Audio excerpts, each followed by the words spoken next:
on computer. Okay.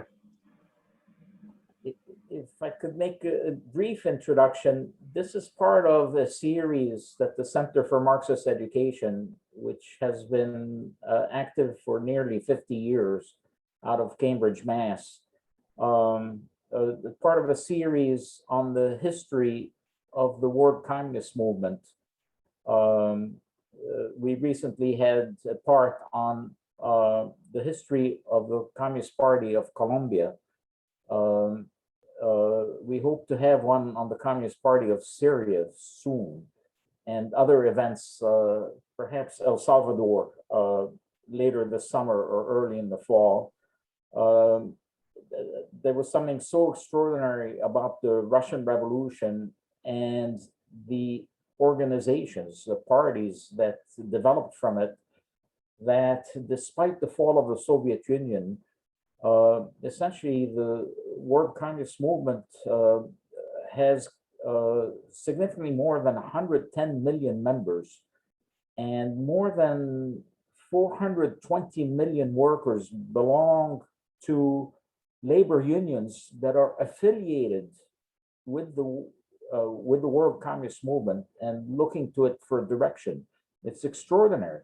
The majority of these are in the World Federation of Trade Unions and the All China Federation of Trade Unions. There are others. And the key question, of course, is providing direction to these unions.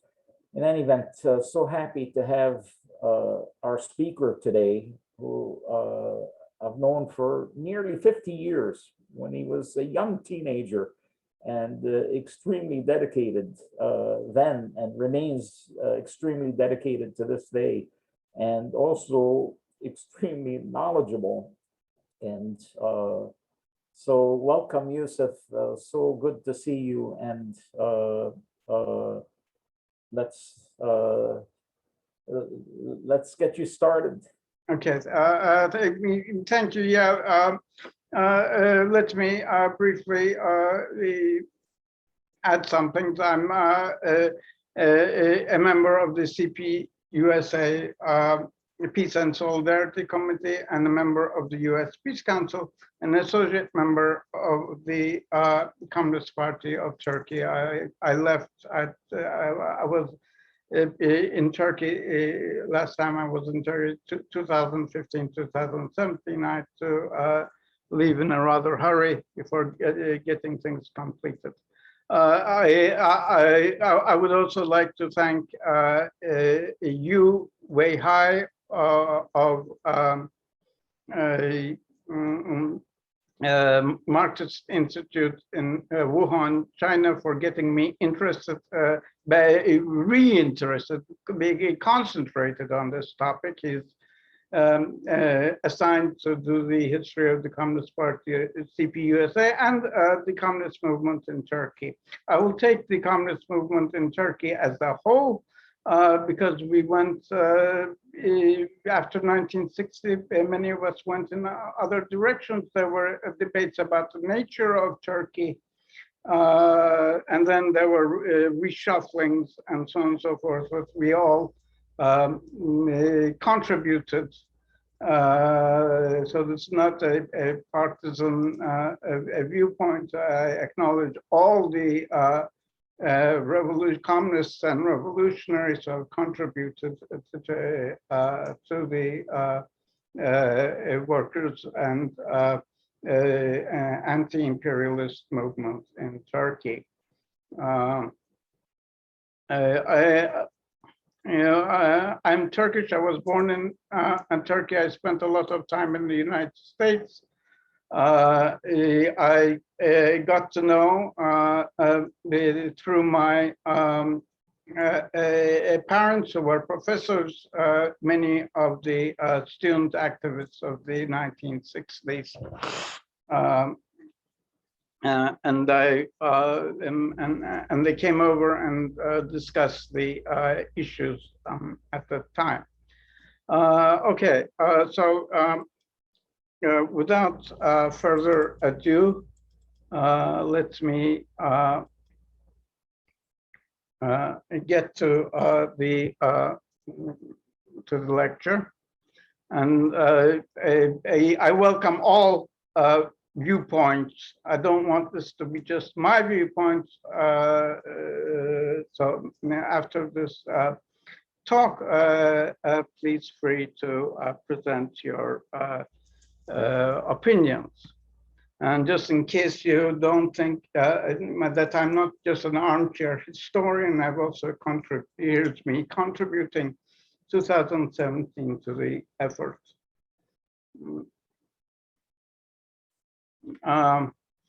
Okay, so not many people know about history of Turkey. Turkey was once the Ottoman Empire. The Turks came into the Middle East 11th century from Central Asia through Iran.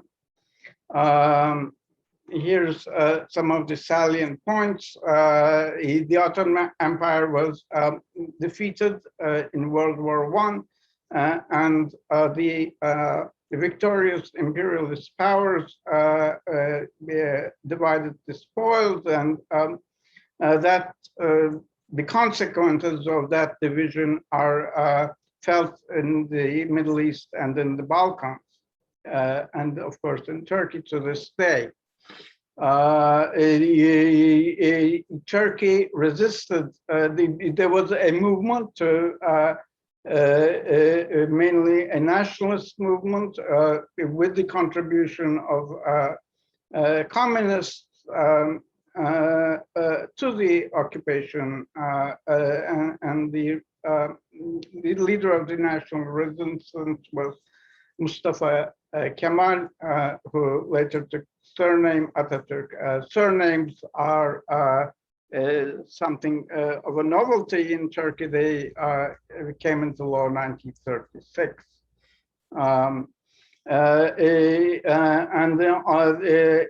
After successfully expelling the imperialist powers, and Greece acted as a proxy, the republic was declared. And essentially, Atatürk's party had a one-party rule until after the end of World War II. On the issue of land reform, a modest, Mustafa Kemal did not make many sweeping changes in the superstructure, or rather things like the language, the writing, the dress. Turkey became secular, but not too much was done in terms of changing the social structure. On the rural areas, the traditional semi-feudal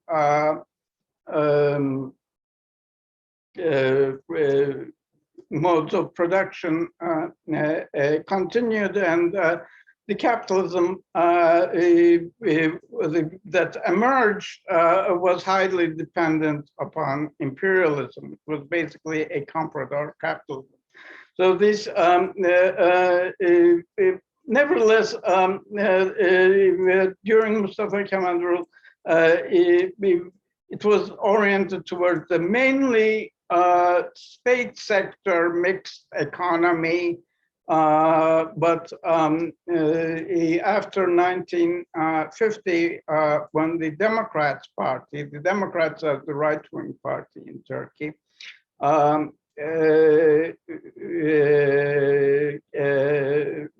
we won the elections because, well, there was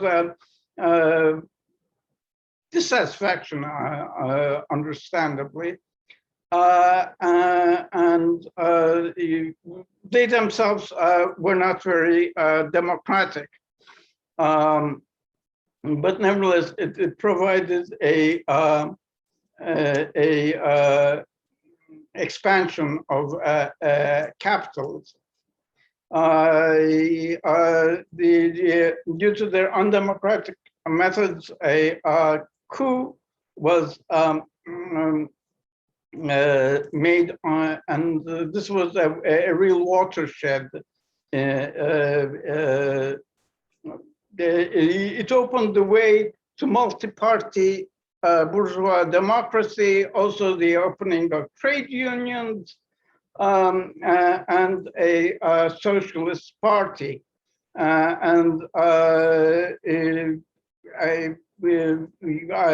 This part will end over there. But there was a revolutionary upsurge. Turkey had been more or less neutral until 1945, when it joined the imperialist camp, and I will explain some of what went on. Turkey entered the Korean War,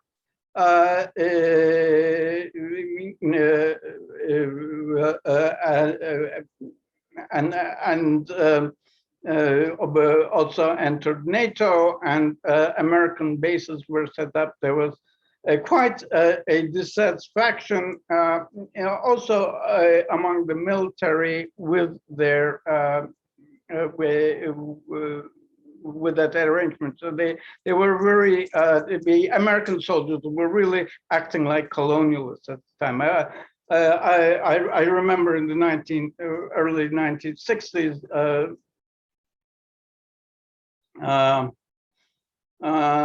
okay, so these are a preview of what will come later.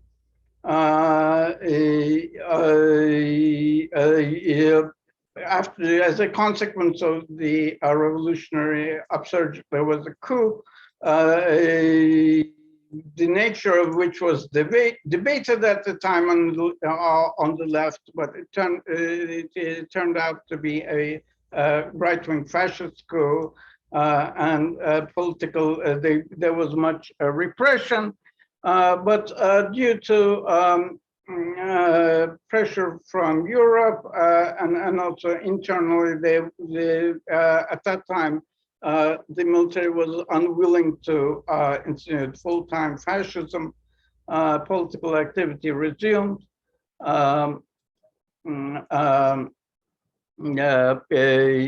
Leading in the 1970s to a low-level civil war, I would say, with against fascist gangs.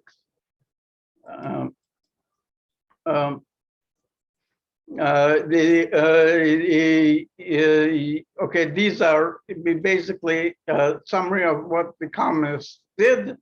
There was a little socialist activity during among the Turkish nationality, the Turkish component during the Ottoman Empire.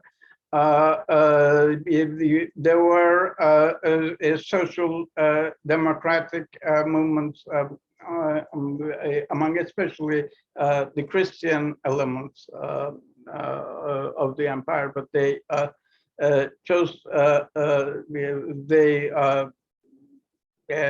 were eventually favored independence or favored independence. And the communists during the resistance against the Entente powers, as the Allies were called at the time of World War I.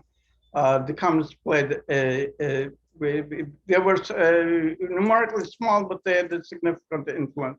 And the Soviet Union, the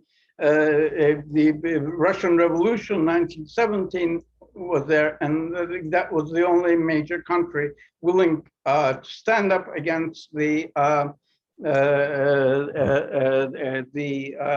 French, British, and American imperialists.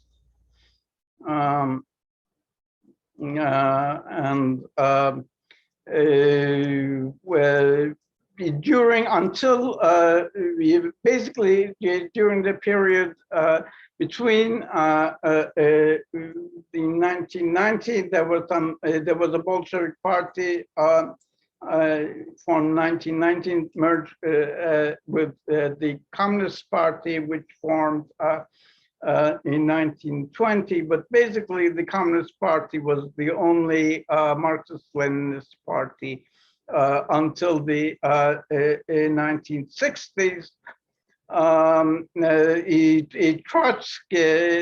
Trotskyism didn't take any hold in Turkey at that time. My father tells me there was a lone intellectual, unfortunately I forgot his name, who took the side of Trotsky, and he was ostracized by the rest of the Turkish left. Turkey was the first stop for Trotsky, but Turkey was staunchly anti-communist internally. Two, it enjoyed a good relationship with the Soviet Union at that time, and in many foreign policy issues agreed with it. There was a treaty of friendship at the time with originally just before the formation of the Soviet Union. Turkey had double reason to keep Trotsky from political activity. My maternal uncle saw him fishing off a marina. He wrote he spent his time on an island off Istanbul, where he wrote the history of the Russian Revolution, but he didn't have any political impact. In fact, Trotskyism has had little impact until this day, although Trotskyite parties are too numerous that I care to evaluate. After the 1990, but they don't play a significant part in Turkish politics. They're mainly intellectual. Let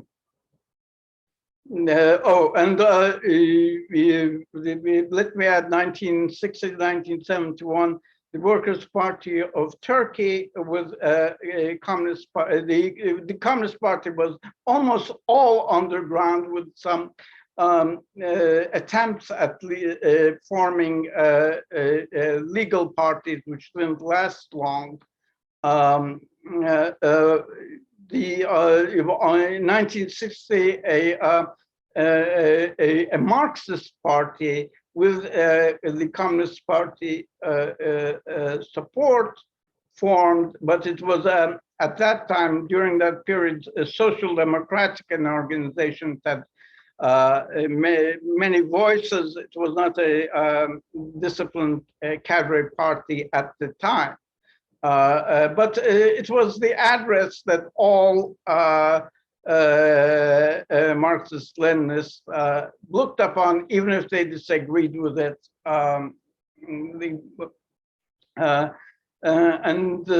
Many factions form after 1974. The Communist Party of Turkey during the second half of the 1970s actually was able to operate openly but not illegally under its name through front organizations. And in 1980 there was a coup. This is a general overview. There was not even much bourgeois electoral politics was allowed. The Kurdistan People's Party, that's, well, that's a whole whole lecture on its own, where we made a big impact. It's still a significant armed struggle where many people have ideological and tactical problems with. It's the main issue, actually, right now. Also 1986, Gorbachev became general secretary. Actually, I made a tour, I was on a tour, or was it 1985? I together with my very good friend Bill Doris, who unfortunately cannot be with us. I made a sort of a 10-day tour, just non-political, just seeing the sites. But since I'm interested in languages, I was able to speak the Turkic languages over there.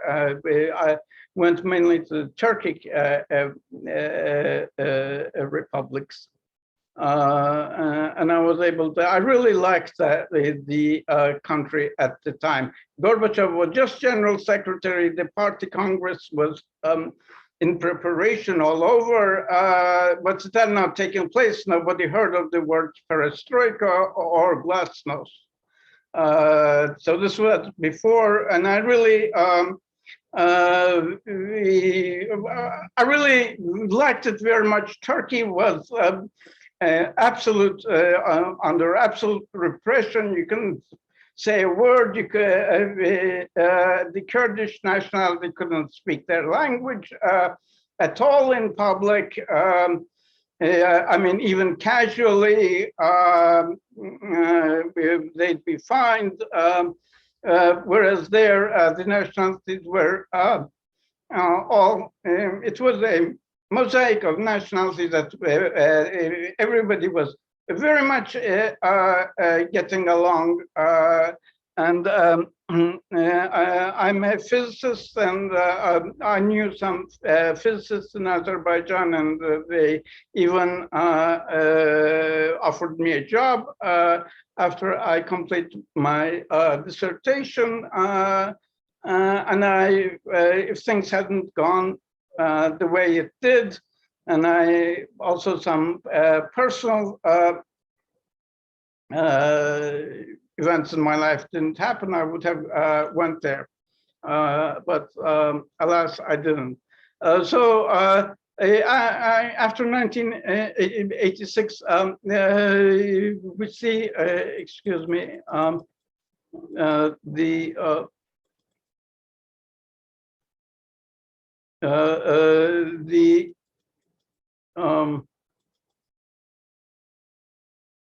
the start of revisionism.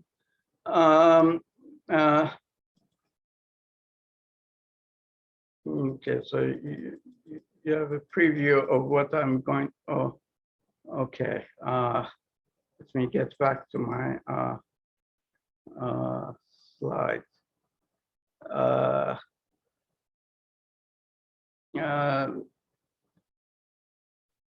And actually TKP dissolved, but a party that was to refound the TKP was formed, and our good friends, the Labour Party, MEP, was formed. But also together there were many revisionist organizations. So that's the brief overview. Now, I'd like to give credit to the first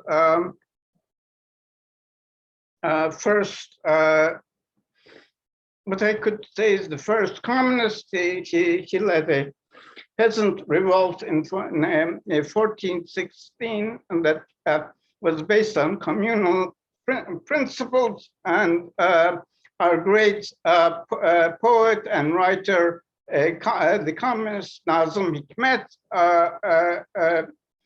wrote a ode, a ballad to him. So this is the Ottoman Empire as it's on its way to break up. And there was a blatant, a constitution was established 1870, but the monarch in charge found an excuse to suspend the constitution and the assembly that was formed. It was a repressive a period of tyranny followed, but there was resistance. There were also, particularly in the Balkans, partisans, mainly, well, we call them the North Macedonians. They were called Bulgarians at the time, and Serbian partisan fighters. They were inspired by the Narodniks of Russia, and they adopted their organizational structure. The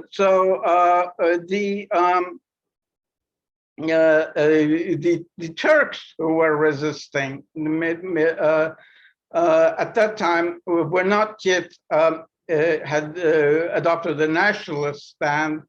Although at times fighting, these partisans also made alliances and adopted their organizational structure. This is the Committee for Union and Progress, İttihat ve Terakki Cemiyeti, and it was organized by a central committee, a political bureau. These are terms we are very familiar with. They come from the mode of organization in Russia that the Social Democratic Party, or later Communist Party of Russia, adopted. Lenin, led by Lenin.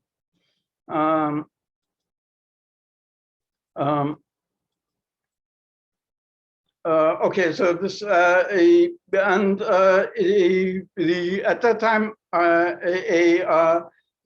some first socialist ideas came. This is called Amele Gazete. It's the workers' newspaper. It's in a Turkish and Arabic script, and it's in Thessaloniki, in Greece, which was then under Ottoman rule, but it had a significant Turkish population, and many of the resistance came from it.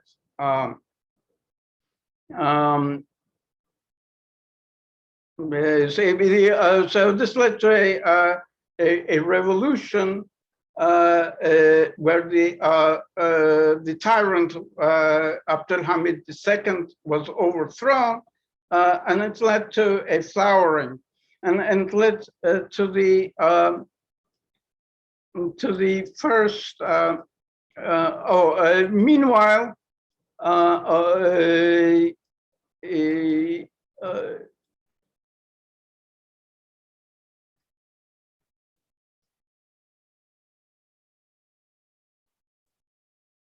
just a minute, I think. Oh, okay. So here are Turkish and mainly Bulgarian, North Macedonian partisans together in the early days before the Committee of Union and Progress took a Turkish nationalist stand. It was taken over by a triumvirate, a fascist, I would call a fascist triumvirate, but it also the triumvirate also made some important reforms. So many people like them still in Turkey. They don't realize how atrocious they were actually. Meanwhile,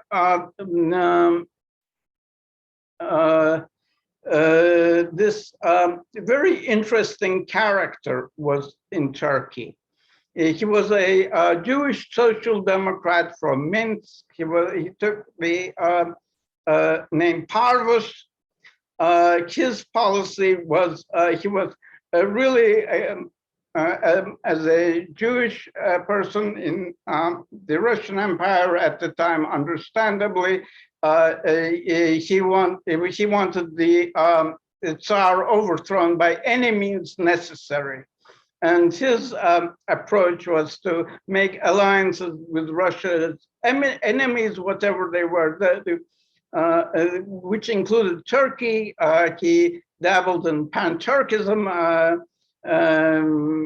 to incite the Turkic population against the Tsar. He later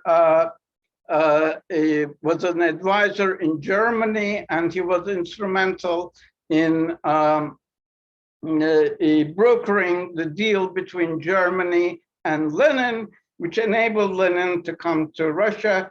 Lenin was dead set against ending the imperialist war, and this was to Germany's interest. So he arranged passage from the Germany arranged passage from for Lenin from Switzerland to Germany, and this guy who was working for the Germans, the Kaiser, brokered the deal because he was from Imperial Russia. But he introduced some social democratic ideas into the Turkish population.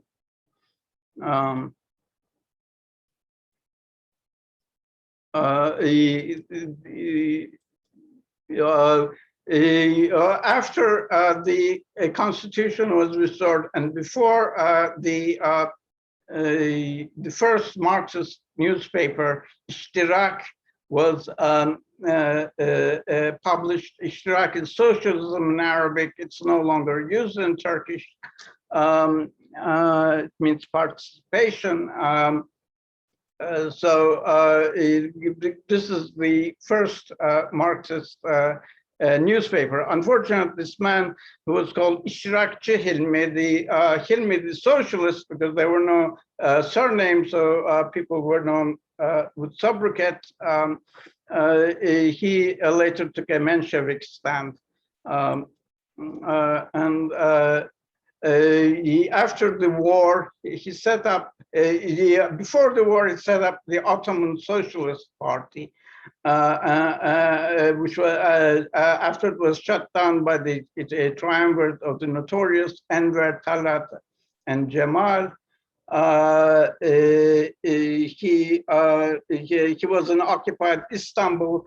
He set up the Socialist Party of Turkey, which organized organized some of the workers in Istanbul and some of the big cities that were under Entente or Allied occupation. But he was he was for the, he collaborated with the occupation. Nevertheless, he was killed under mysterious circumstances. A faction from that,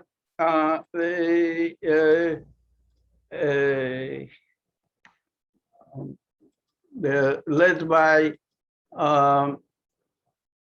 Şefik Hüsnü formed the pro-Bolshevik worker and a peasant. Right now, we'd say it would be in current parlance, it would be farmer. But anyway, he formed a worker peasant party, a pro-Bolshevik, and he eventually he was a founding member of the Communist Party of Turkey. In September 1920, the big Congress of the Peoples of the East took place in Baku in Azerbaijan. As I said, the revolution had come to Azerbaijan by that time. And incidentally, my paternal grandparents, they were both Ottoman Turks who met in Baku. And they were there when the revolution came.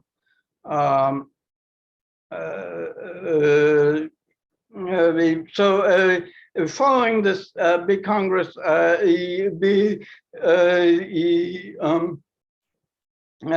was this big Congress of the Peoples of the East, and in its wake, on 20 September, the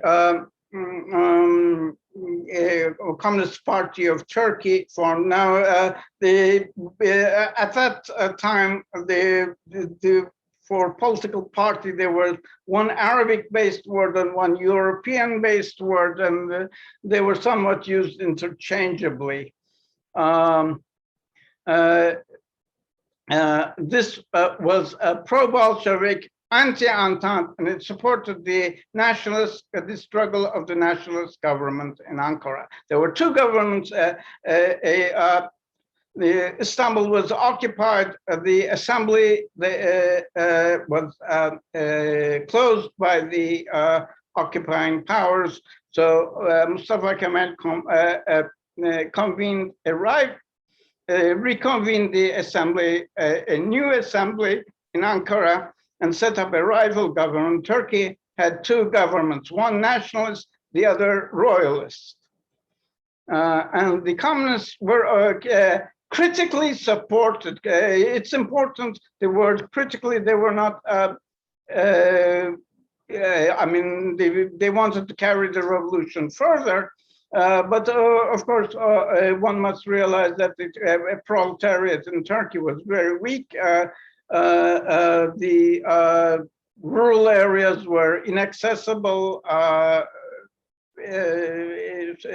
So time wasn't right for revolution, but nevertheless they kept the introducing, and they were instrumental in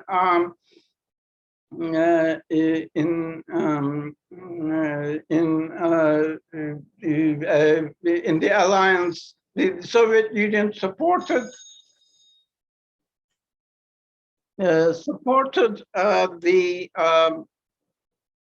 Ankara government, was the only government, first government to recognize it and give it aid.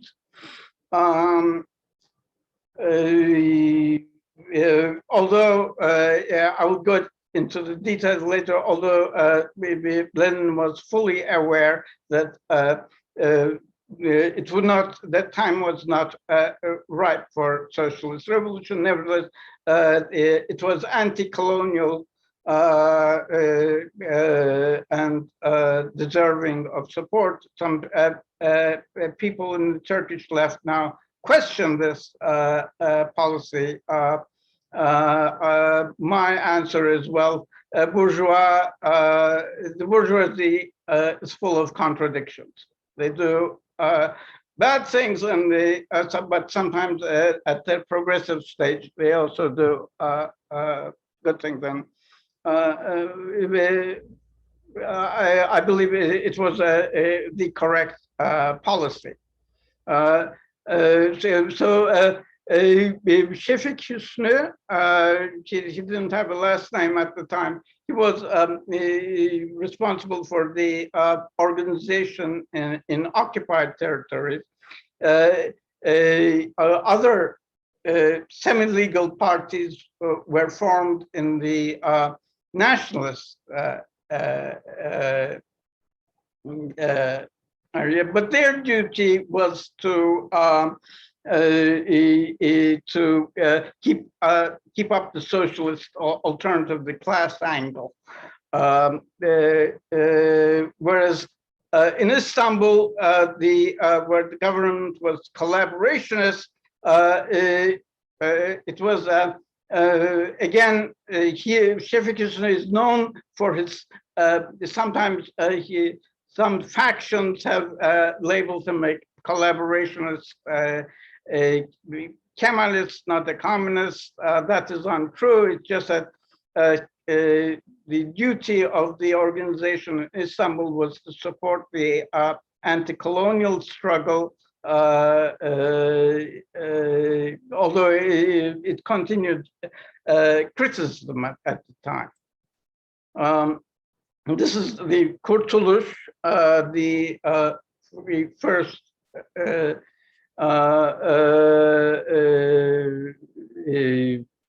communist, I would say, newspaper, and it was succeeded by Aydınlık. These names appear later, were revived later, we will see in the second half.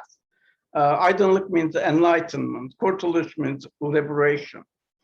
So this is the very first issue of Aydınlık. Aydınlık, now there is a newspaper called Aydınlık. It's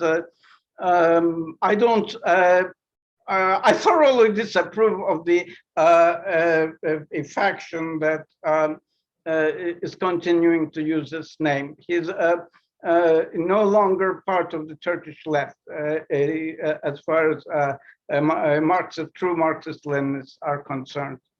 But however, the Aydınlık in the 1960s played a significant role. The revived Aydınlık, and we'll talk about that, pros and cons of that faction later. So this is the Central Committee of the. These are the founders of the Communist Party of Turkey in Baku. Azerbaijan speaks a language very, very close to Turkish. It's like the Scots, Lowland Scots, and Standard English for everyday purposes or for poetry. It's almost like a dialect. In fact, it was called Turkish at the time. Now it's called Azerbaijan language, and sometimes it's still called Turkish in Iran.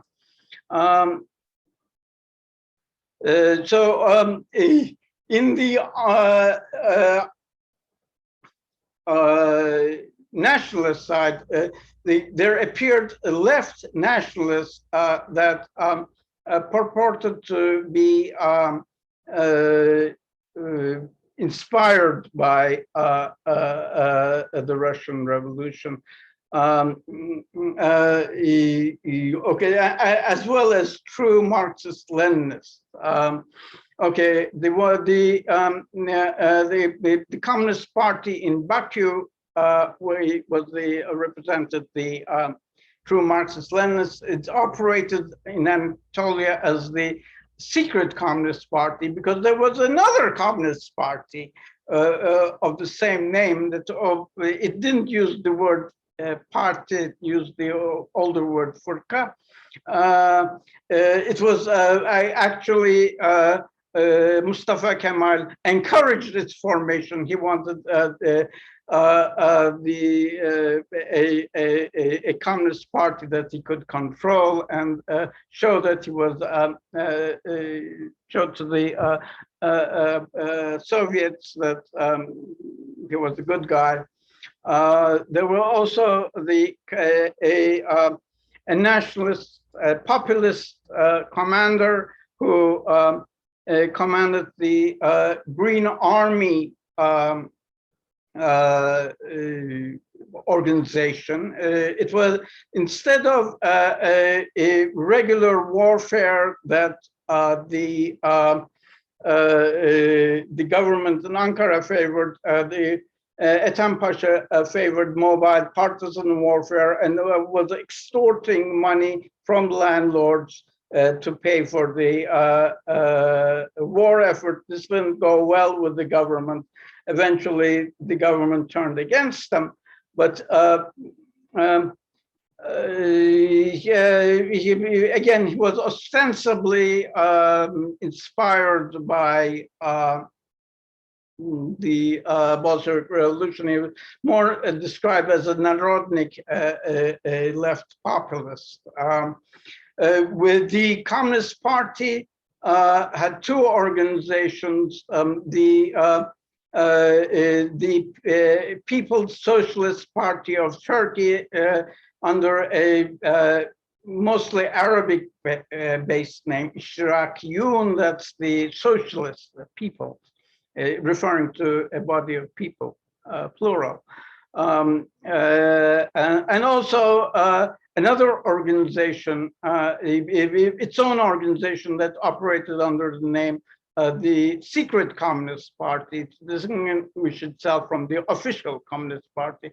But the official Communist Party, the People's Socialist Party of Turkey, which had a slightly broader program than the parent Communist Party, True Communist Party, and the Green Army, they formed the a bloc, the People's Halkcumhuriyeti, the People's bloc in the Assembly. Now, in the member of this Green Army, the People's Bloc was sufficiently strong enough to name the Minister of Interior. Actually, it was called the Commissioner of the Interior Service at the time. But Mustafa Kemal, in a rare move, intervened with the decision of the Assembly and did not accept this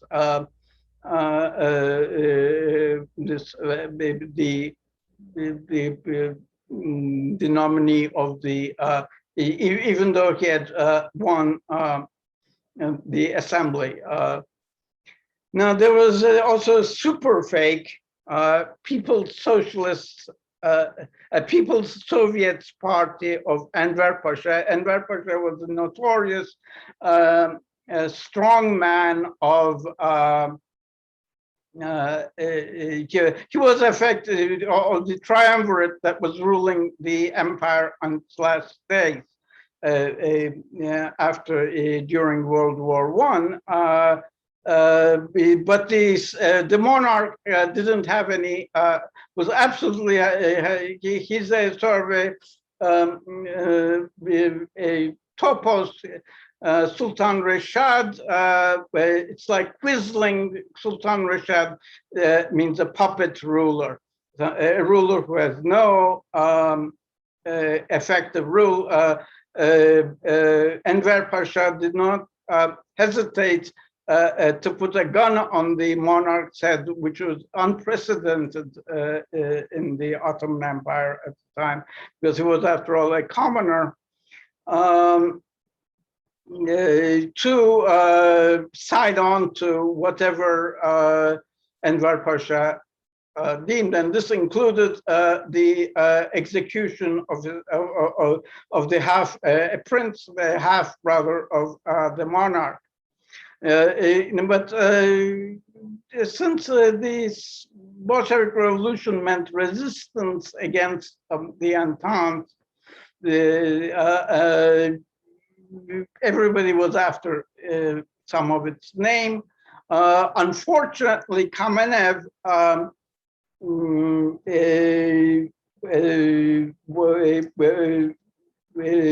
was gullible enough to think that Enver Pasha was sincere, that he was sorry for all the misdeeds, the massacre of the Armenians, the repression of the Arabs, and Kamenev invited them as part of the Algerian delegation to the peoples of the East. The Turkish communists booed him. They said he belongs on the gallows, not on in this assembly. This is the founder of the Communist Party of Turkey, Mustafa Suphi, in his younger days. The whole 15 founding members were invited to, shortly after the foundation of the Communist Party, to Ankara from Baku to negotiate and participate in the national struggle. But the East was controlled by the most right-wing general, and he arranged demonstrations against the visiting communists. He finally said that it's best that you return. He put them on a boat back to Batumi, and one of his henchmen murdered them at sea. However, the deed could not have been done without the highest approval, and we all know who the highest approval at the time was, Mustafa Kemal. It couldn't have been done without his knowledge and approval. Nevertheless, first it was deemed an accident at sea. Then it got out that it was an act of piracy. The henchman was tried, acquitted, but they wanted to get rid of him, so he was disposed of, and so the matter was closed. Nevertheless, now this is some people find controversial, but I think it was the correct decision to continue critical support of the struggle against imperialism, against colonialism. At least they didn't tackle imperialism as such. They didn't tackle the issue of the comprador bourgeoisie and so on and so forth. Say nothing of the rejection of capitalism, but nevertheless, it was clearly an anti-colonial, and I believe it was correct to continue support. And I think may I unofficially comment that unfortunately the Iraqi Communist Party, when the Americans invaded, maintained a grudge against Saddam Hussein, and that didn't go very well. It wasn't the time to, many Iraqis felt this was not the time. As a result, this is sort of my unofficial opinion. The Iraqi Communist Party, we've lost some credence.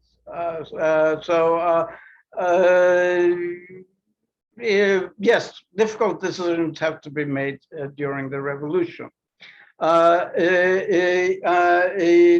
Treaty of Moscow was concluded between the Ankara government and that lasted until 1945, and I'll tell you what happened to it afterwards.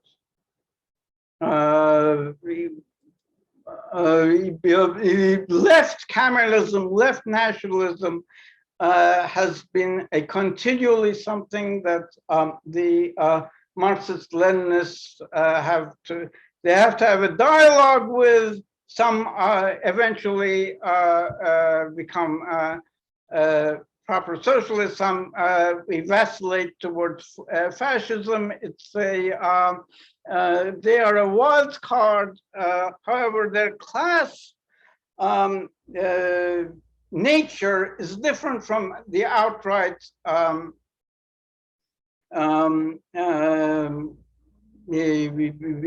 right-wing fascist nationalists, ultra-nationalists.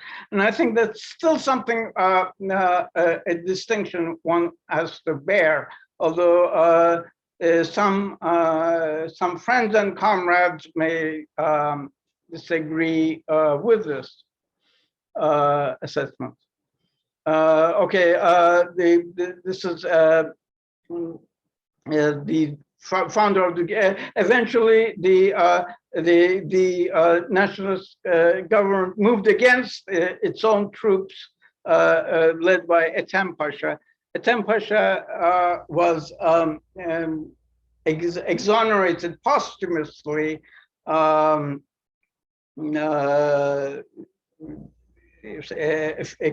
couple of decades ago. But nevertheless, the organized army moved against the partisan army, and the partisan and Ethem Pasha had to seek refuge in Greek lines, and he died in exile. Now, this is the Turkish version of the letter Lenin wrote to Turkish translation of the letter that Lenin wrote to the first ambassador of Soviet Russia. I will. This is my translation into English. Mustafa Kemal Pasha, of course, is not a socialist, but it seems that he is a good organizer, a capable leader, is leading the national bourgeois revolution, a progressive intelligence statesman. It has understood the importance of our socialist revolution and behaves positively towards Soviet Russia.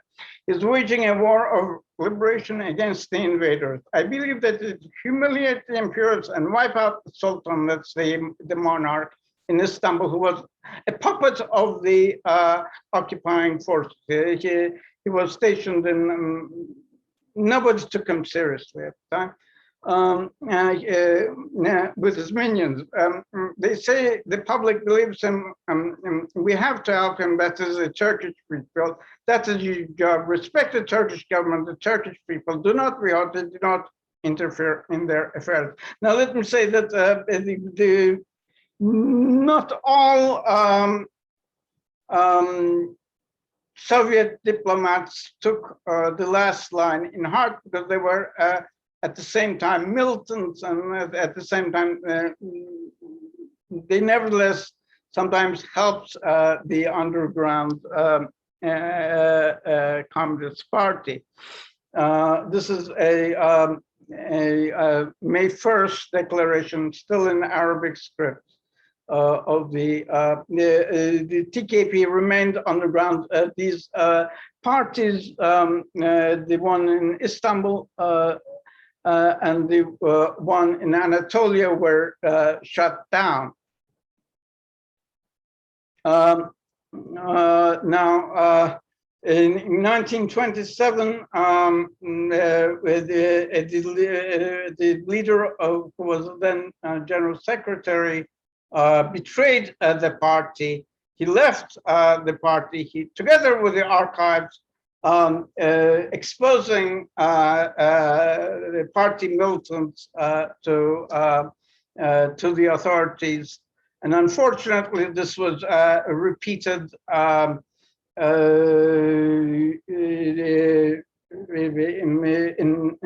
the Gorbachev era, almost exactly.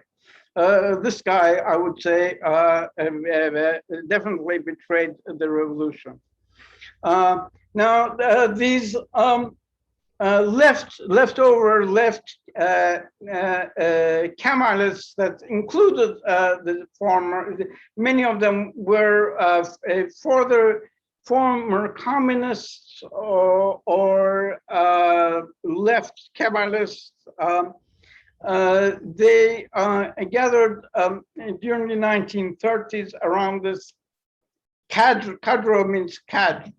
a theoretical journal, and it served as whereby the Ankara government was nationalizing industry, gave the Kemalist revolution a caution, served the national liberation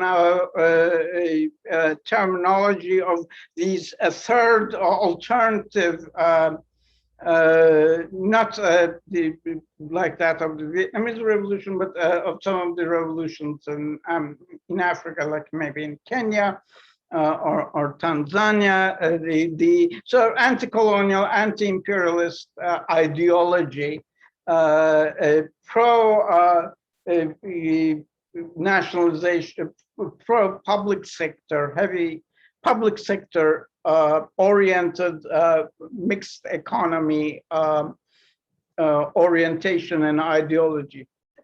So it's a forerunner of much of what we became familiar with in the 1960s, 1970s, and whatever is before Gorbachev. Nevertheless, the Communist party continued its activities. This is our great poet, Nazım Hikmet. He is universally known. He was also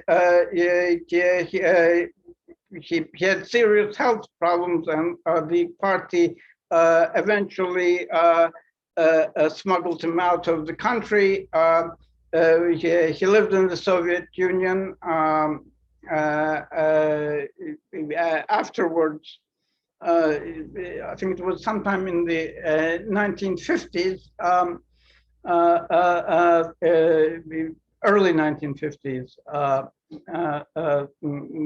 He took up residence in Moscow, but he became a chair of the World Peace Council. He was a founding member of the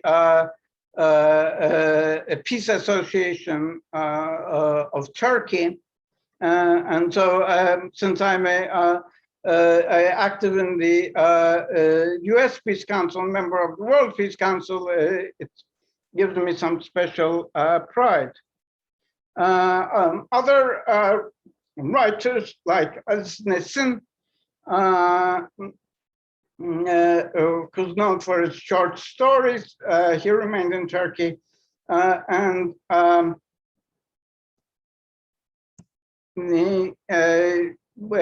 what they one of their big contributions is mom and pop, through mom and pop publishing houses, published newspapers that gave a glimpse of the truth. They criticized the government, they criticized the collaboration with imperialism. Otherwise, the press was very tightly controlled. Okay, so here's a caricature from one of them. Okay, this is the boss, this is the Minister of Labor, and this is the worker. And the cartoon speaks for itself. Up 1945, there were attempts to can't go back. Okay, there were attempts to form. There were attempts to form legal parties. The first attempt was again socialist, a party of Turkey, but this Esat Adil, he took an anti-Soviet, anti-Stalin revisionist stance, and his party was closed. Our friend Shefik Üstüne, again, who was we formed another short-lived, truly Marxist-Leninist party, attempted to form a Marxist-Leninist party, basically the same name as the party he had founded in occupied Istanbul. Workers, Peasants Socialist Party of Turkey. Um,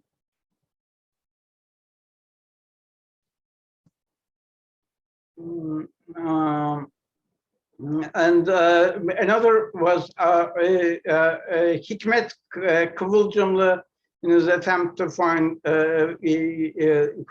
who he founded a party called the Homeland Party. The Homeland Party usurps this name. It's not a my good friend Yu Wei Hai knows that name very well. The current Homeland Party is a betrayer party. Hikmet Kıvılcımlı is a very interesting character. He was also somewhat of a Muslim. He first got, when he first founded the party, the first charge against him was of exploiting religion for political purposes, which the government at that time was doing. From a right-wing perspective, he wrote also a translation of the Quran. He did many brilliant works. He was a member of the Communist Party. He did many brilliant works on Marxist-Leninist theory. But sometimes I feel he contradicts himself. Now, maybe I hope in the audience there will be some person who will help me decipher this man.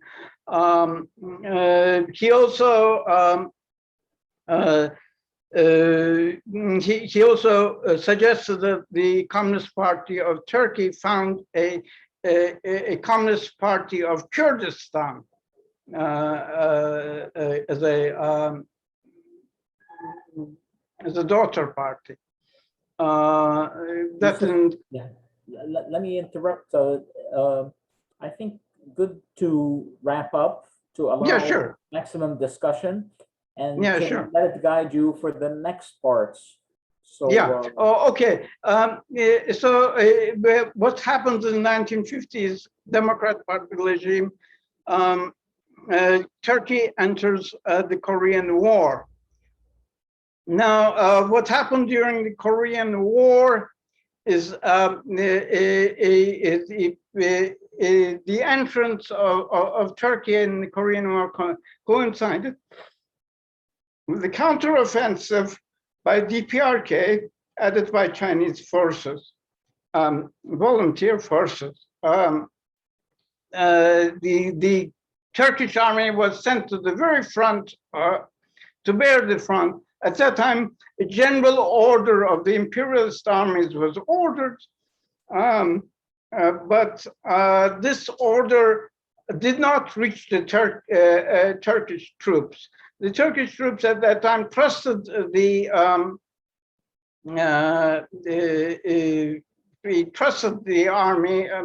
They knew it as an army of liberation, and they obeyed orders. And fought, suffered the most casualties, proportion of casualties after the United States, although the force was was much smaller. As a result, the U.S. and puppet forces escaped annihilation, but the Turkish troops. Now, this was not lost on the this deception of the imperialists using Turks as cannon fodder was not lost, and there was and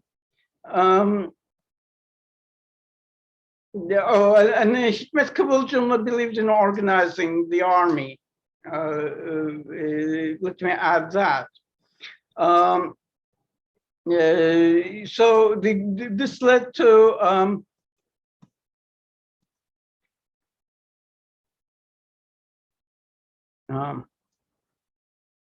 okay, I want to, the commander, the vice commandant of the Turkish forces was this guy, Madanoğlu. He later led the coup, 1960 coup, and later during the 1960s, he was the nucleus of a left junta. Now, the relationship between these left communists, especially in the military, and Marxist-Leninists is still sometimes a matter of debate. Many mistakes have been made. And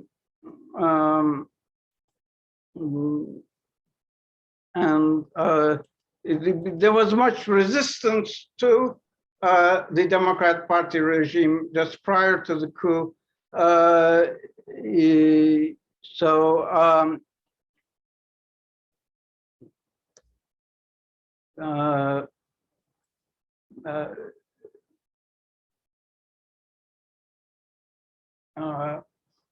This is a fallen student in Istanbul. He is a national hero to the progressive people, but not to the present government. Okay, what happened is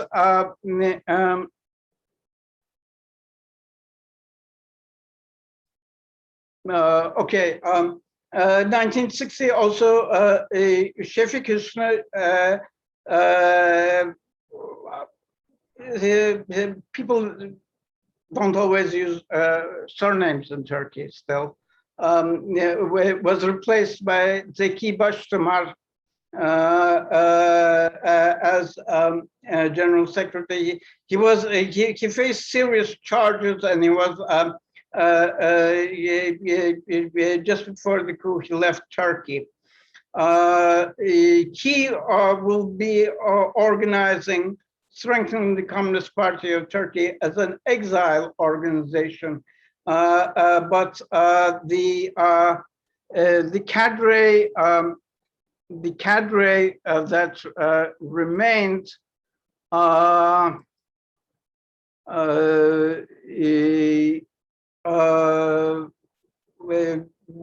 was not very happy with the situation. They felt that those who remain should be some of the, there was a three-way split. Those who were in the exile, those who had not been convicted of membership in the Communist Party, and those that had been convicted and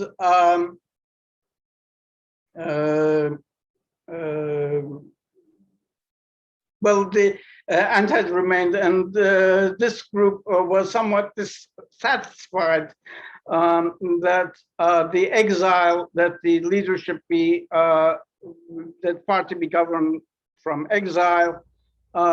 This led to serious splits, serious mistakes by both sides, and that's for next time. Let me add also a peculiar incident. What happened? If anybody knows Russian,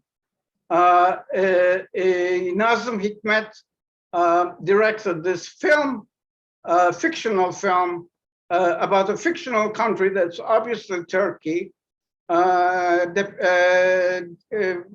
dramatizing the activities of the Communist Party at the time, including one of its successes, the organizing railroad workers. So one of the heroes is a railroad worker. So anyway, I saw this dubbed or subtitled in Turkish and shown by the Communist Party in Turkey while I was there. Unfortunately, I could only find it's a English subtitled version I couldn't find. Let me also add that in 1945, something peculiar happened. Russia unilaterally canceled the Treaty of Friendship between Turkey and Russia, which the Soviet Union recognized, and demanded two small provinces in the east bordering Armenian SSR, and also joint control of the states, straits, the Bosphorus and the Dardanelles, whereas the Soviet Union had supported Turkish sovereignty before. The response from Turkey was obvious. That it broke that it went over this was one of the reasons, a major reason why it went over, broke neutrality and became a full-fledged member of the imperialist camp. I don't think Stalin would be surprised by this result. I suspect this was a gesture in exchange for not for a détente in Eastern Europe. At that time, the Soviet Union also gave up support for Palestine and switched sides to Israel. It gave up military support for the revolution in Iran, where a state was actually set up. Although the US threatened the Soviet Union with nuclear retaliation in that case, nevertheless, it withdrew support from the communist partisans in Greece. The British installed the collaborators instead of the resistance when they came, and the communists took to the and were basically forced to take to the mountains. But the Soviet Union seized military support for them. Yugoslavia correctly continued. Now, this is, I think, not coincidental. I think it seems to be part of a withdrawal from the Middle East on the part of the Soviet Union as an understanding for détente in Eastern Europe. It also caused a crackdown on communists, as they were looked upon as, double traitors. So here I will end, and we could go to discussion.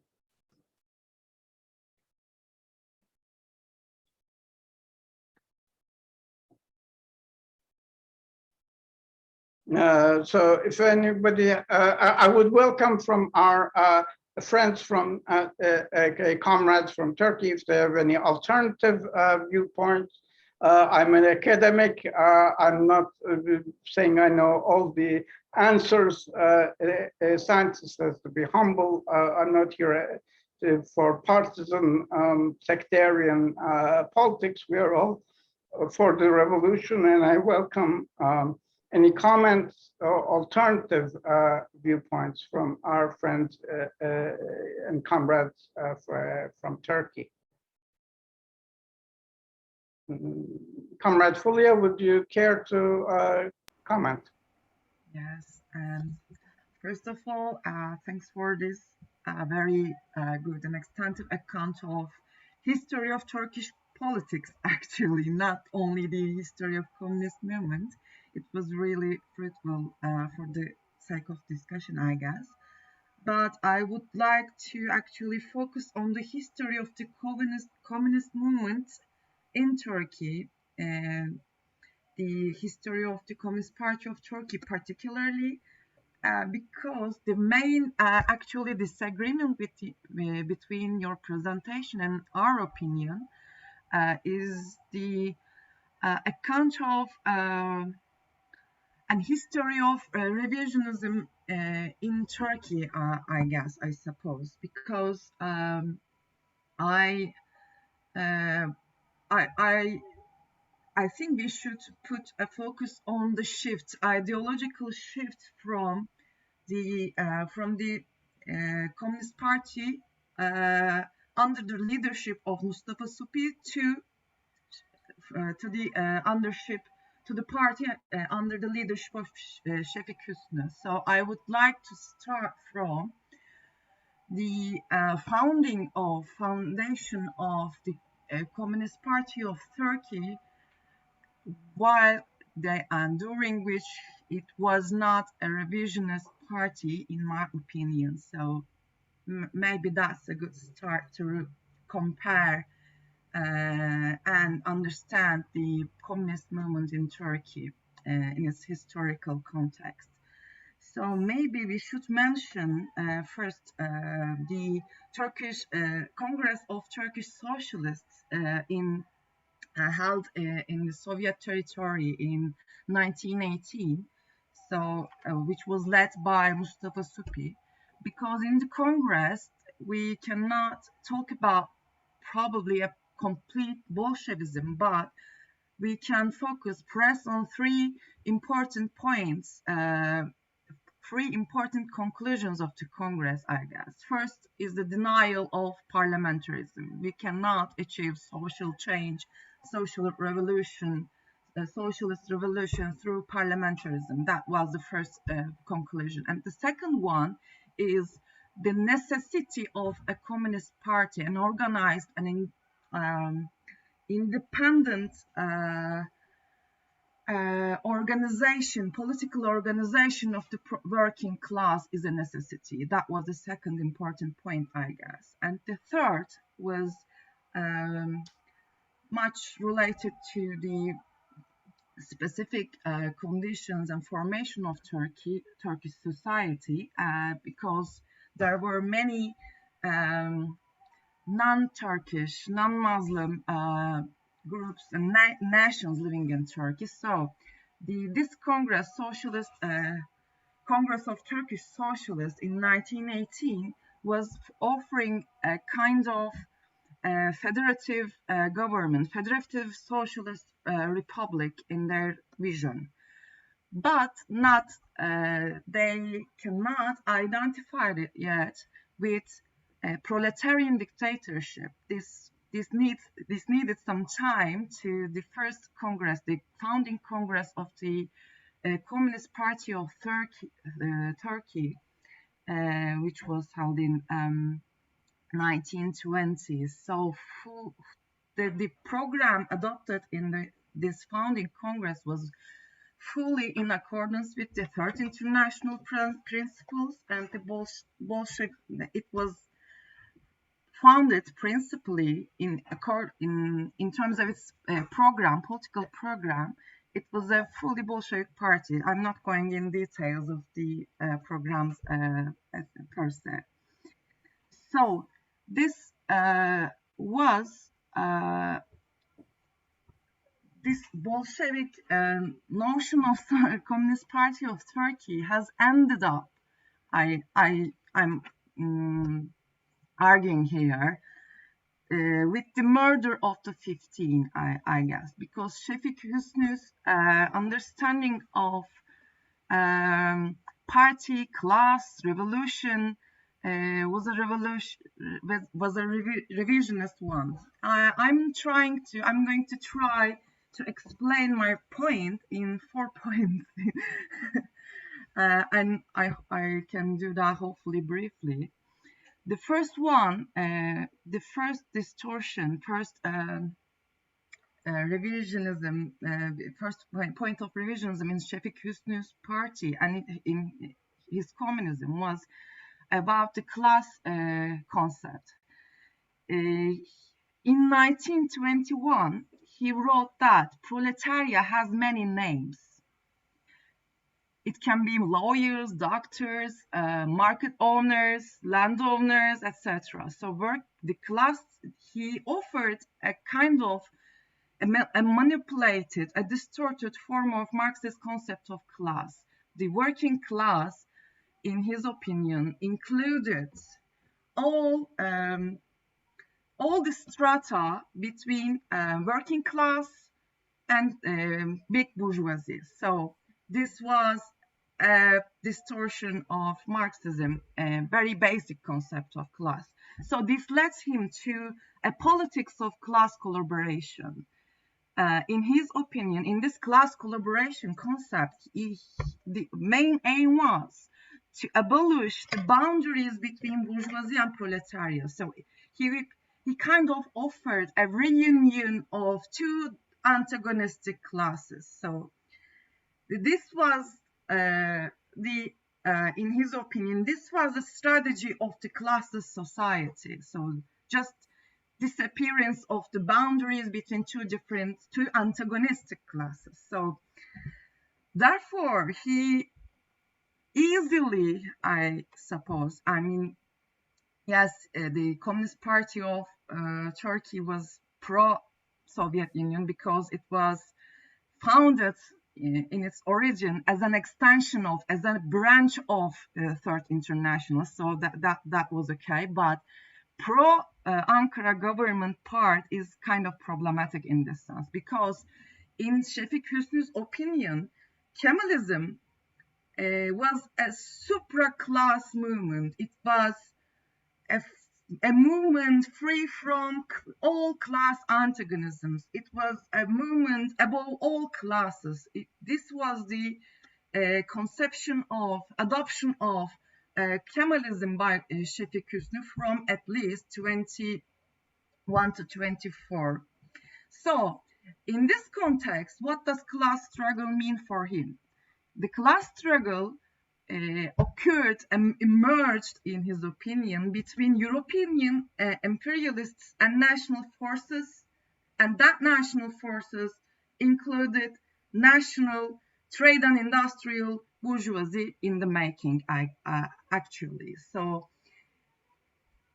roughly speaking, let's say, Şefik Hüsnü was expecting a willingness from the national bourgeoisie of Turkey to stand against imperialism and act in favor of the working masses, which was impossible in Marxist-Leninism,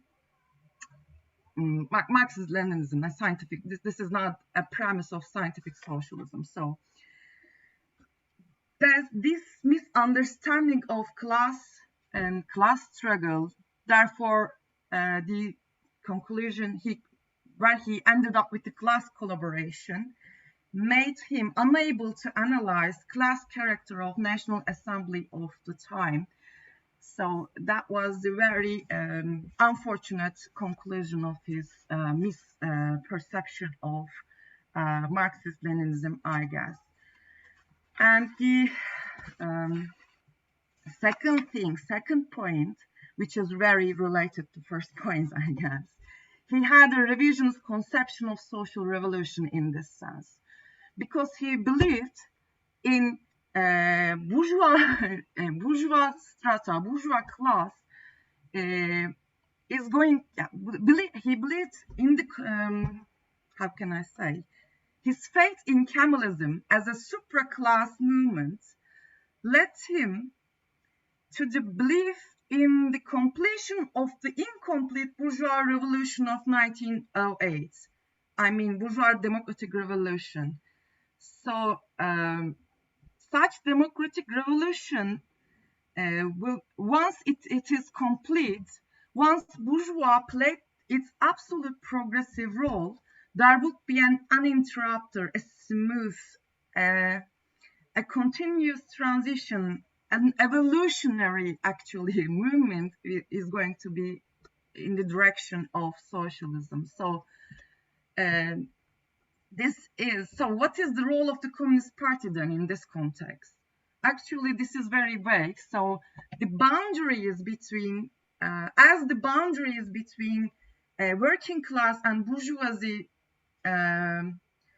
disappears in Şefik Hüsnü's vision of communism, the boundaries between the practical boundaries between Communist Party of Turkey and Kemalist movement also disappeared.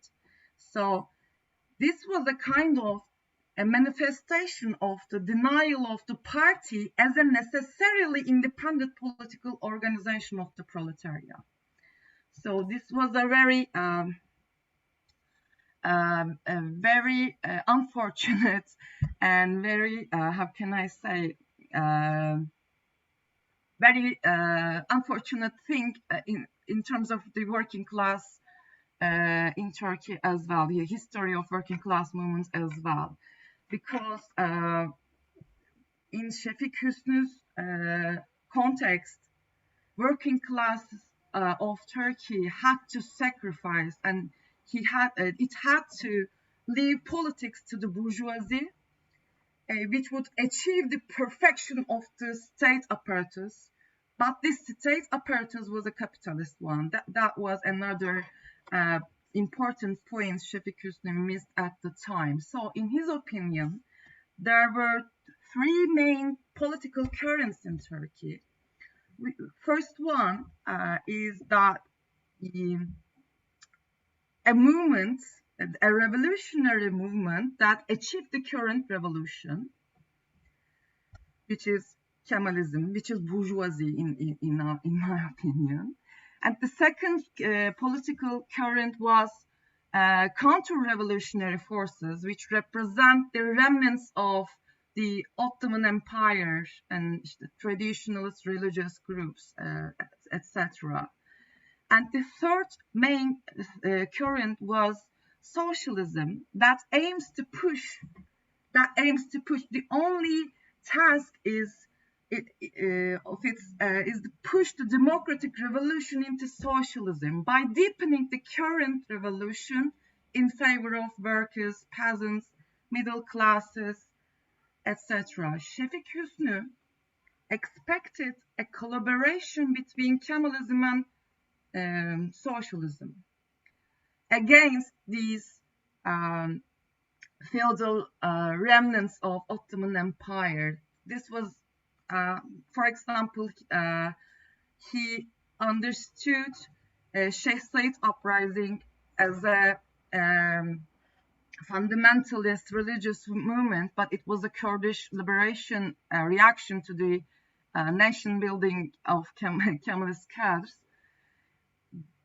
This he couldn't understand this essence of the movement. He saw it as a reactionist, a religious, a feudal, a remnant of the Ottoman Empire. And when the Kemalist government suppressed by violence it, he supported this suppression. I mean suppression, this massacre actually. So this was just an example of how he sees the scene of Turkey, political scene of Turkey at the time. In reality, but while Şefik Hüsnü expected a collaboration of Kemalism and socialism, which means bourgeoisie and working class, the reality was like Kemalism worked with the landowners. Kemalism, Mustafa Kemal was not an anti-feudal, progressive, social democrat or socialist character. It was just collaborating, playing its pragmatist role as a representative of first trade bourgeoisie of Turkey and then the rest, and the time goes industrial bourgeoisie. So this vagueness between Kemalism and the political lines of Communist Party of Turkey led him to the another mistake, very important, serious ideological mistake, I argue, is my third point is that identification of the capitalist state with the governments, with provisional governments, because as he described Kemalism as a supra-class movement, a movement above all classes, a classless entity, so he understood the state per se, just like this, a classless entity. So he pressed for and actually uh, called and demands from the working classes of Turkey that we should preserve the state because it's a supraclass entity, and we should, our opposition should aid at the governments in collaboration with foreign capitalism. Just let's remember the main class struggle is between foreign imperialists, foreign capitalists, and the national forces, including national bourgeoisie. So it was just another manifestation of this understanding of class struggle appeared again. So time to time, during every decade, Şefik Hüsnü, as the leader of the Communist Party of Turkey, every decade he supported one bourgeois party to another in comparison. For example, in 1940, he supported Refik Saydam government against in comparison to Saracoğlu government, because the Saracoğlu government was reactionist because it was supported by German fascism, or it was in relation with German fascism. But Refik Saydam was in keeping his relation with progressive bourgeois democracies of the USA and the UK. In 50, he supported Democratic Party versus People's neydi, Cumhuriyet Halk Partisi, Republican Party. In 70s, he supported Republican Party as Social Democrats against right-wing parties. So the state has to be preserved, and we should, as revolutionary proletarians, we should focus on the governments. Just another, as I said, manifestation of his misunderstanding of class struggle. The revisionist version of class struggle, actually, to put it rightly. So the fourth point is, as I said, one of the expressions of his reactionism, in my opinion,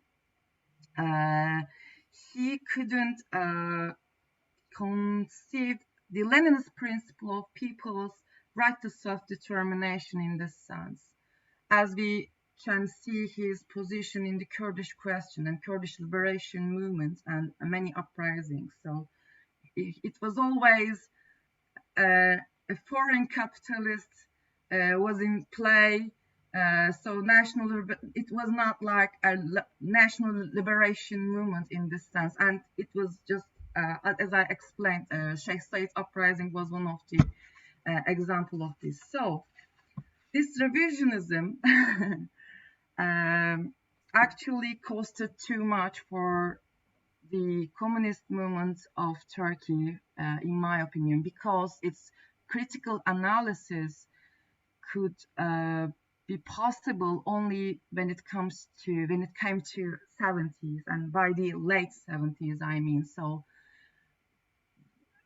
today's true communist parties, I guess, is based their program, of course, Marxist-Leninism, scientific socialism, as I would like to call it, but also a critical analysis of revisionism of Turkish Communist Party of Turkey, and it costed too much because many cadres, for example, you mentioned the journal Kadro, many intellectuals who are interested in, who are attracted by the Soviet Union, they just came into the Communist Party, and because of the boundaries between a Communist Party and Kemalist movement is so vague, so unclear, so many of them, we lost them, let's say, as communists, we lost them to the Kemalist movements. So they just kind of moved from a Communist Party to Kemalist movement. So it was a really big loss in this sense. for example, Şevket Süreyya, Vedat Nedim, as you called it in the chapter of betrayal. So this history, I'm just finishing. I'm sorry, I guess I talk too much. This history teaches. No, This history still teaches us because we still have some parties, some organizations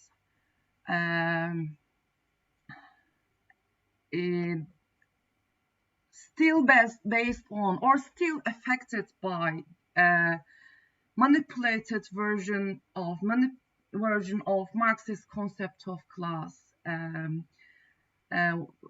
a vague understanding of class struggle.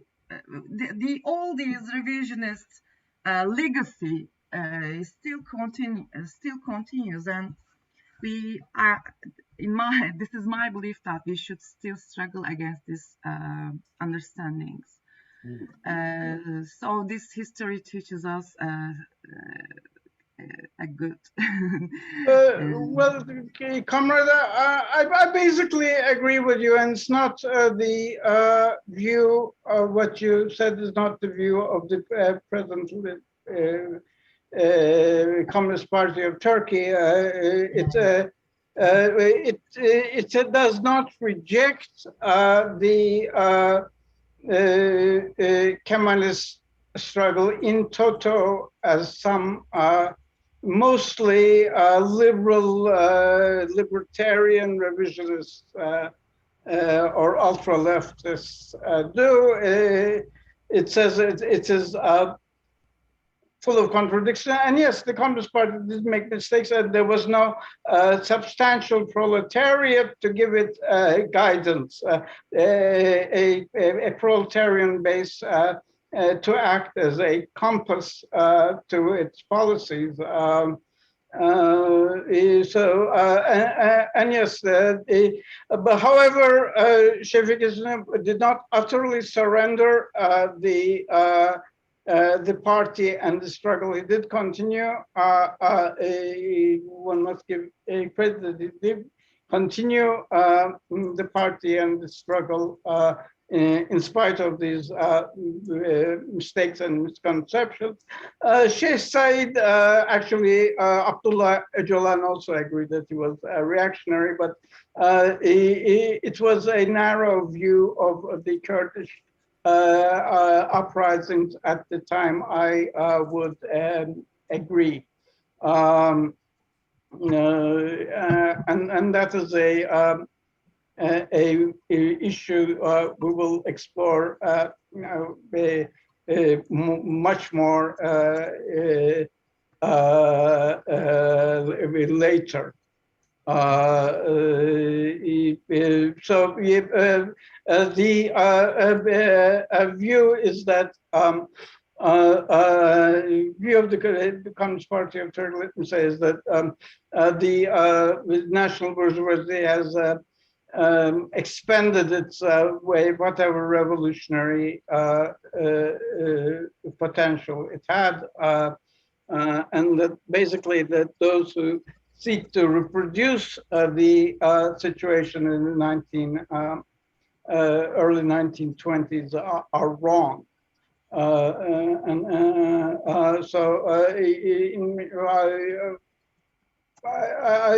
I basically agree with it, but nevertheless, he kept the party intact, and he did continue, and he was not the only leader.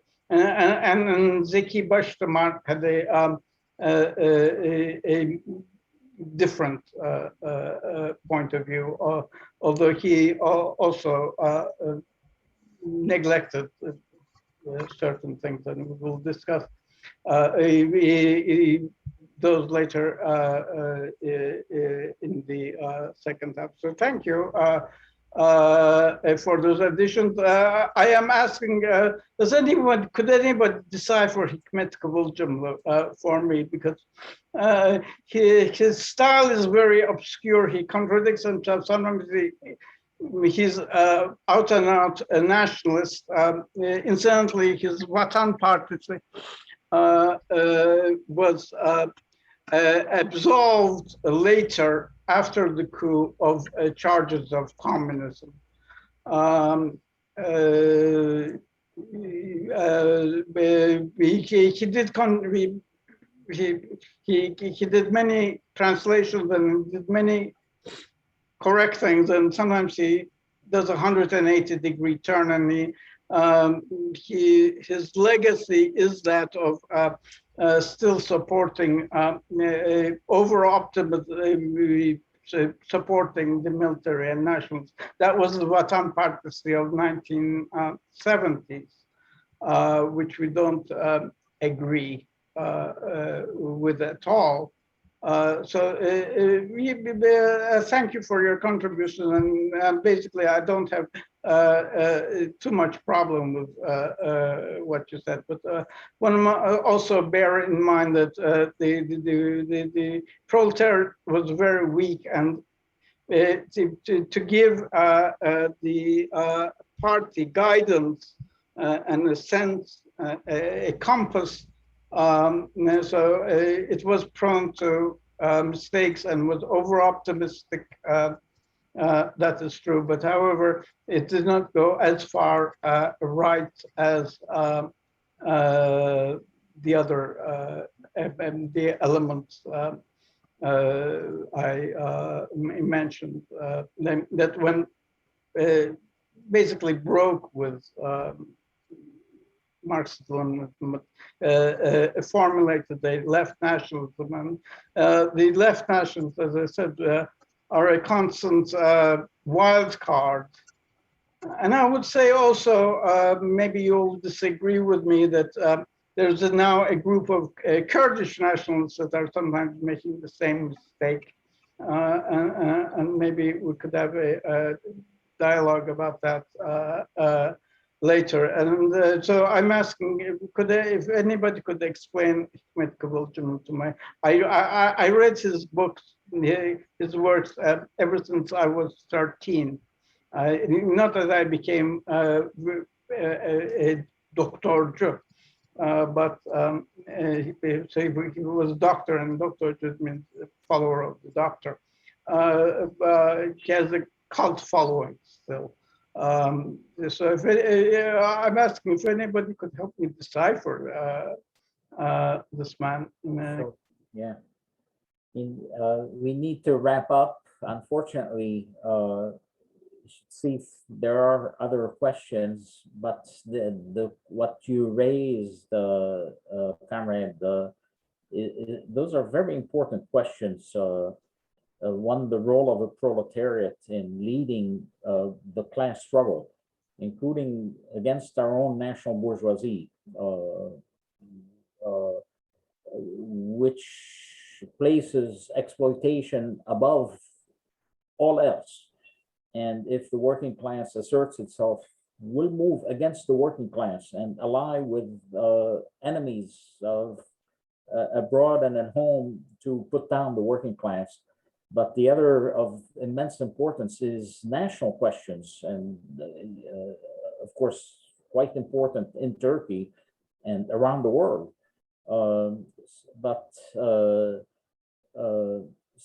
So one, let's continue this series because Turkey has, essentially the movement in Turkey in some ways immensely complicated by its proximity to the Soviet Union, and the fact that essentially the Soviet leadership had to make concessions with the Turkish bourgeoisie to protect itself shortly after the revolution, and then essentially tasks of government within the Soviet Union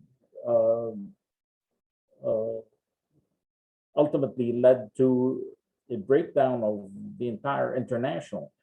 So, but let's continue this discussion. This is again quite important issues. We saw something similar in the report on the Colombian party a few weeks ago.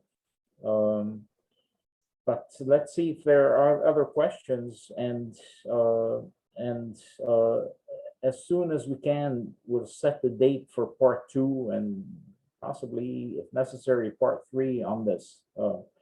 So what I would again place immense emphasis on is the importance of rebuilding international communist unity, and where we help each other out.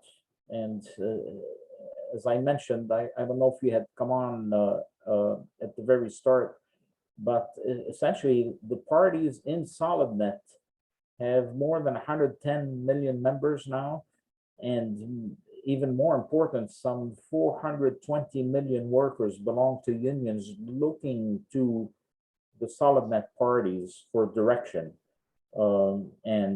This is absolutely critical. It's those workers that will, with direction, that will either open the door for human liberation, or like the tremendous labor unions associated with the Socialist International, lacking direction, open the door for World War. So, but in any event, let's see if there are any other questions. We have a comrade from the Soviet Union who's on this, now living in the United States, but yes, let me add one. Actually, little talked about accomplishment of the early Communist Party of Turkey was its activities within the territories of the present Soviet Union, particularly in the revolution in Azerbaijan, in organizing communists in Azerbaijan, as well as other Turkic and Muslim peoples. Mustafa Suphi was actually sort of given a position to he formed one of his other duties was agitation among the Muslim and mostly Turkic people of then Russia and now the Soviet Union.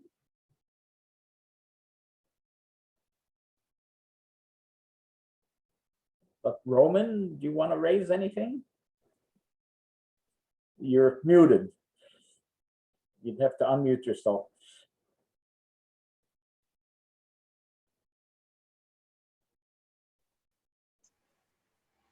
No, it was very informative. No, honestly, I never learned anything about Turkish communist movement or Turkish Communist Party. I know that there are like before this lecture, I took a look and noticed that right now communist movement in Turkey is widely spread, not widely spread, I would say like widely divided. To many parties, I calculated approximately around like 6 or 7 communist parties in Turkey. No, at least the parties that declare the ideology as Marxism-Leninism. Some of them like following like Trotsky's ideas, some of them following the Mao, like Marxism-Leninism, Maoism idea, something like that. It was very informative to find about the history, but I'm more would like probably next lecture to find out about the current state. Oh yes, that's things. There's much of a revolutionary upsurge after 1960, and That's what I will do. And by the way, since you obviously know Russian, I suggest you watch that film. It's available on YouTube. I will email the link to Wadi. He could forward it to you. There's also since it's by Nazem. Nazem Hikmet wrote the scenario.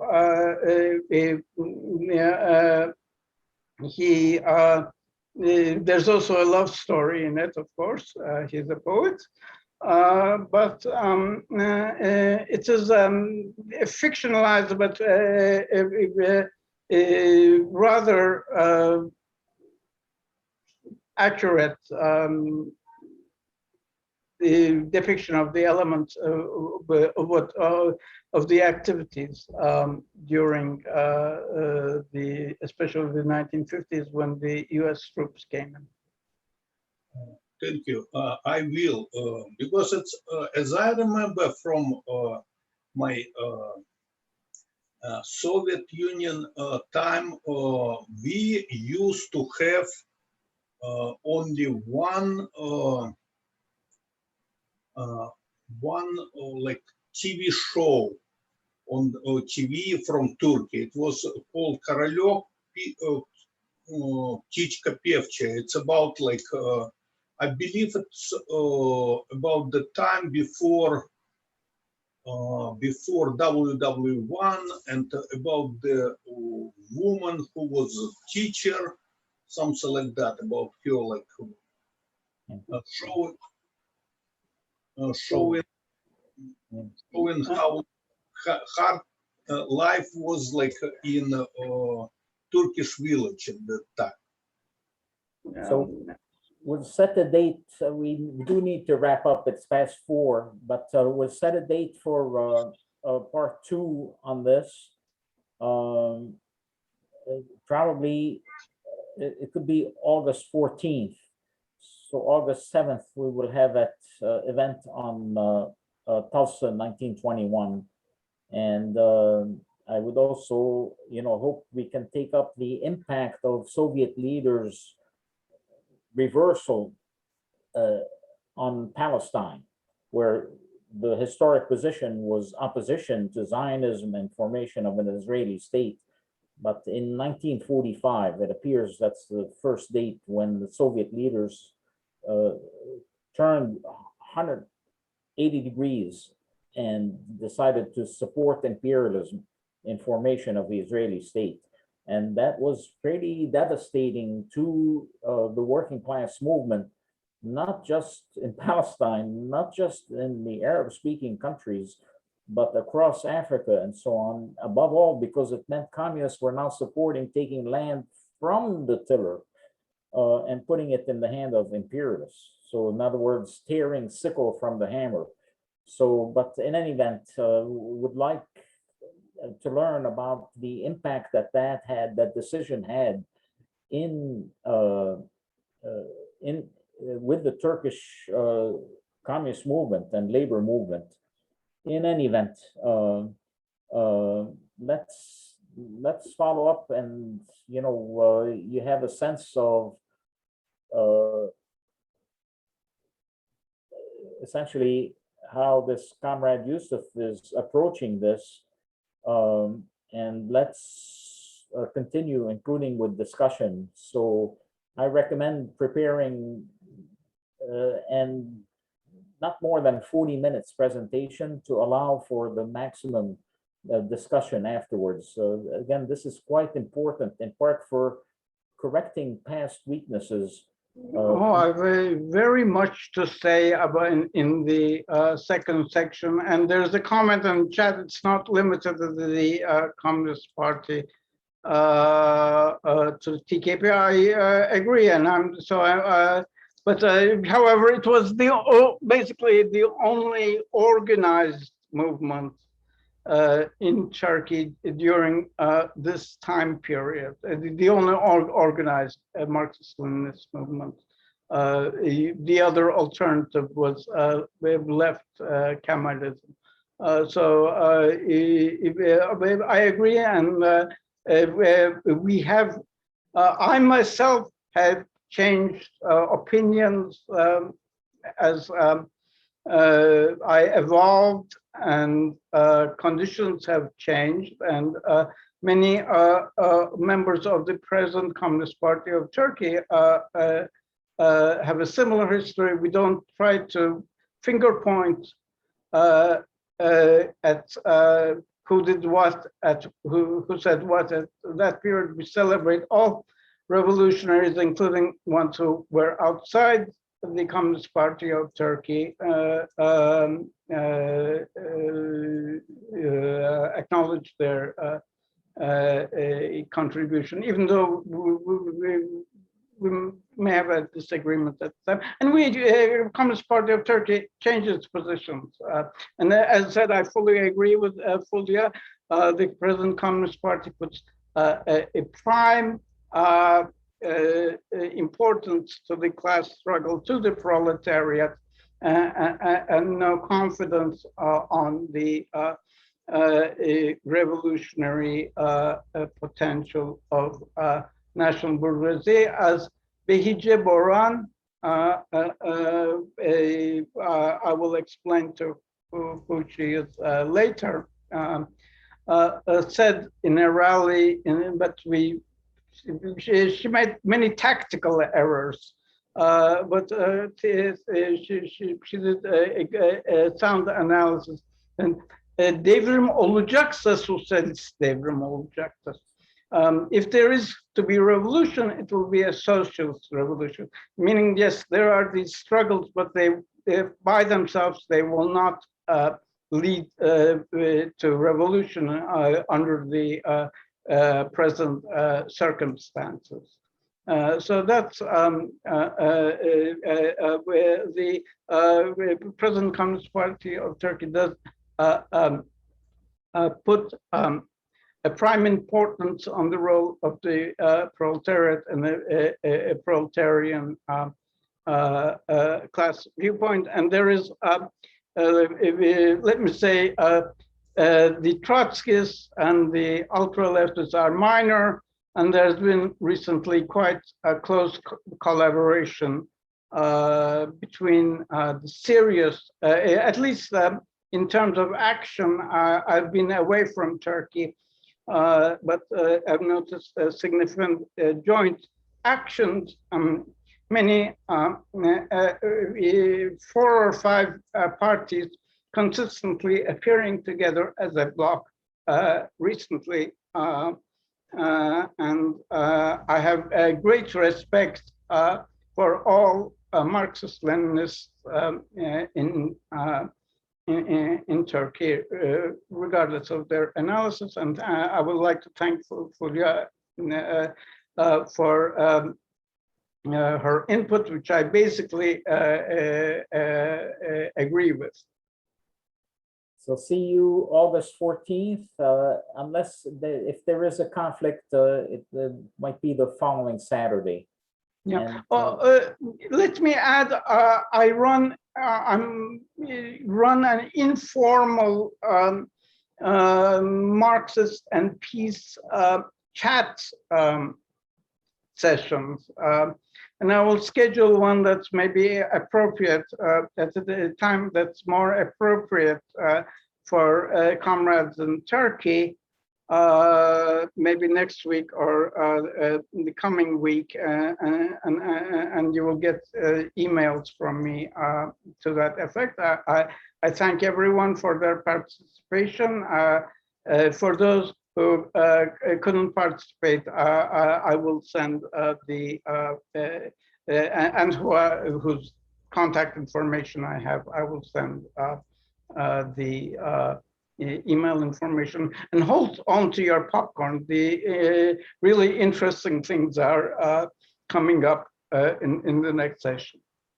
We have, I think, a comrade from Armenia also on.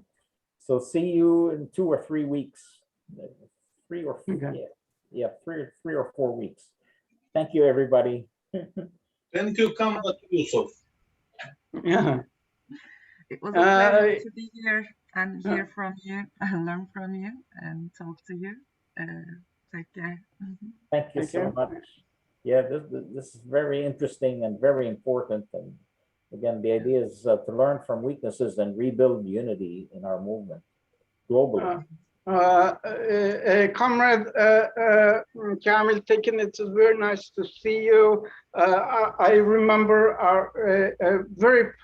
I interviewed Kamil Tekin Zurich on behalf of this CPUSA and the Peace Council when I was in Turkey, and we had a very pleasant beer session in Taksim, I remember.